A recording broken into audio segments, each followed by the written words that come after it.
زمانہ جاہلیت کے اندر جہاں معاشرے کے اندر اور بہت ساری خرابیاں تھیں، ایک ظلم یہ تھا کہ وہ لوگ اپنی بیٹیوں کو وراثت میں سے حصہ نہیں دیتے تھے۔ لیکن جب اسلام آیا تو اسلام نے عورت کو جہاں ماں، بہن، بیٹی اور بیوی کی حیثیت سے متعارف کروایا، وہاں پر اسلام نے عورت کو میراث کے اندر پورا حصہ دیا۔ سامعین محترم، لڑکیوں کو میراث سے محروم کرنے کا رواج آج کل اس قدر جڑ پکڑ گیا ہے کہ بعض عورتیں اپنا حصہ طلب کرنے میں حیا محسوس کرتی ہیں، اور اگر کوئی لڑکی اپنا حق مانگے تو دوسری رشتہ دار اسے شرم دلاتے ہیں کہ تجھے شرم نہیں آتی، ساری زندگی ماں باپ کے گھر سے کھایا، انہوں نے پھر تیری شادی کی اور ابھی تو پھر ان سے حصہ مانگتی ہے۔ یہ صرف اور صرف جاہلیت کی باتیں ہیں۔ میراث کا حصہ ایک انسان دوسرے انسان کو نہیں دیتا، بلکہ یہ عطیہ خداوندی ہے، اور قرآن مجید نے اسے فریضۃ من اللہ کہا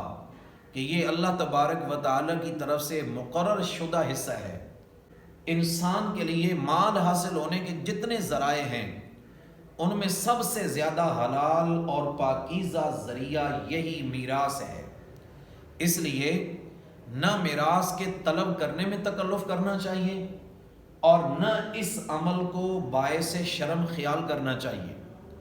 سامعین محترم، یہ بڑی عجیب بات ہے کہ شریعت نے جس بات کو منع کیا ہے وہ کام تو ہم کرتے ہیں۔ دیکھیں، شریعت میں نکاح کو آسان رکھا گیا ہے۔ نکاح میں لڑکی اور اس کے سرپرستوں پر کوئی مالی ذمہ داری نہیں رکھی گئی، لیکن پھر بھی لڑکے والوں کی طرف سے جہیز کا پرزور مطالبہ کیا جاتا ہے کہ جہیز میں گاڑی بھی ہو، جہیز میں مکان بھی ہو، اور آج انہی لسٹوں نے اور دولہے والوں کی طرف سے انہی مطالبات نے ہمارے سماج کی کمر توڑ رکھی ہے، اور اسی جہیز کی لعنت کی وجہ سے آج بہت ساری مسلمان بیٹیاں اپنی شادی کی عمر کو پہنچ کر اپنے بالوں کو سفید کر بیٹھی ہیں کہ ان کے والدین انہیں گھر سے باعزت رخصت کرنے کے قابل نہیں ہیں، انہیں ان کے مالی حالات اجازت نہیں دیتے، اور بعض والدین کی اپنی بیٹیوں کی فکر کی وجہ سے رات کی نیندیں اڑ چکی ہیں۔ دوسری طرف شریعت نے عورتوں کو ان کا حق میراث دینے کا حکم دیا ہے، لیکن انہیں حق میراث سے محروم کیا جاتا ہے۔